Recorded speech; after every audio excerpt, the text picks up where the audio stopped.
Quero guardar esse vídeo, eu vou salvar ele para quando me perguntarem qual ferramenta que eu uso, eu sempre assistir ele de volta. Tô tomando um café, tô até comendo um pão, e eu acho que o legal é a gente entender que tudo depende do comportamento do seu público, sabe? A ferramenta, ela só vai entrar depois. Hoje, numa conversa com o meu time, apareceu uma dúvida clássica, que era que ferramenta que a gente vai usar para otimizar isso, né? Eu provoquei, né? Perguntando o que a pessoa do outro lado tá fazendo agora quando vai cruzar a nossa mensagem, sabe? Por que que isso decide o objetivo e o formato? Então, por exemplo, se o público costuma te encontrar no intervalo do trabalho, no celular, rolando feed, rápido, o comportamento é de baixa e alta fricção. Então, seu objetivo não é venda imediata, é clareza em uma ideia e curiosidade o suficiente para ela te dar esses 15 segundos amanhã de novo. A partir daí, a ferramenta que você escolhe é a que entrega esse micro objetivo. Então, seja um vídeo curto, legenda direta, comentário que vira canal de conversão ou de conversa, enfim. Mas agora vamos pensar que a pessoa te encontra de noite, né? Pesquisando um problema específico,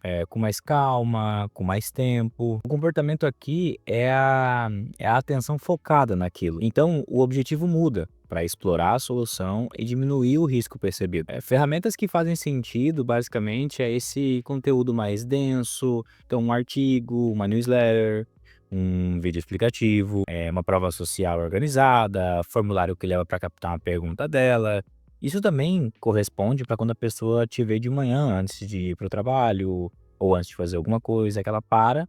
Você percebe que existe uma ordem, sabe? Tipo, comportamento, objetivo, formato, canal e ferramenta. Quando eu inverto, eu faço o meu público se adaptar à minha pilha. Vamos dizer assim, quando eu respeito o comportamento dele, a escolha da ferramenta fica óbvia e automaticamente fica mais barata. Como que eu mapeio esse comportamento sem complicar, né? Eu uso geralmente 4 perguntas rápidas antes de qualquer produção ou direcionamento para a ferramenta, que se resume em onde essa pessoa me encontra. Ela tá na fila, ela tá no ônibus, ela tá no sofá, ela tá no trabalho. Peraí que tá caindo o celular. Como ela tá emocionalmente? Ela tá curiosa, apressada, defensiva, esperançosa? Quanto tempo ela tem? 10 segundos? 60 segundos? 3 minutos? 10 minutos? O que seria um avanço mínimo para ela hoje? Será que seria salvar, responder, seguir, clicar, perguntar? Essas respostas, o objetivo do conteúdo meio que aparece quase sozinho. E basicamente é assim que eu escolho a ferramenta que encaixa para aquele tipo de conteúdo X que eu quero atingir aquele público X. Então, outro ponto é a mesma pessoa mudar de comportamento durante a semana, por exemplo. Então, às vezes, segunda-feira ela quer uma direção rápida sobre aquilo, mas quinta à noite ela aceita um conteúdo mais denso.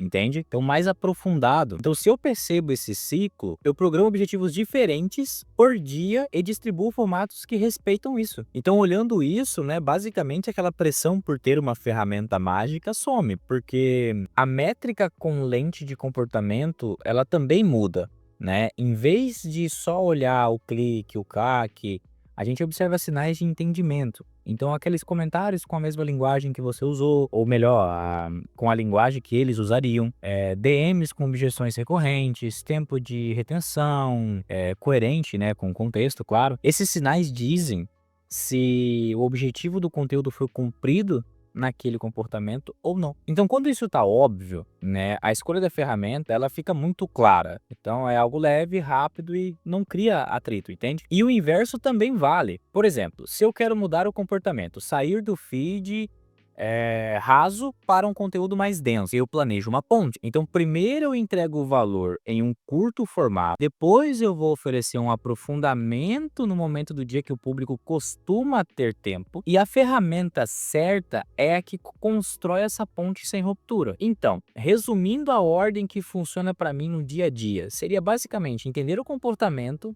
tá, atual, definir um objetivo compatível, então, com esse estado, né, escolher um formato de canal que respeite o contexto, e aí você seleciona a ferramenta suficiente para exercer isso bem, sem pular essas etapas, entendeu? Então, se você começa pela ferramenta, você fica tentando empurrar o público para o seu jeito de produzir. Se você começa pelo comportamento, a ferramenta vira o meio, não o fim, entendeu? Então, só para fechar esse pensamento, sempre antes de um próximo conteúdo, eu respondo essas perguntas, né? Então, onde, quando, como, quanto tempo e qual o avanço mínimo. Aí escreva esse mini brief ali das 3 10 linhas, você publica isso e você observa os sinais de entendimento. Com isso, você ajusta e repete. E você entende qual comportamento do seu público você está respeitando. E tendo essa resposta, você entende também qual você quer influenciar a partir do dia que você faz isso. Então fica muito mais claro, entendeu?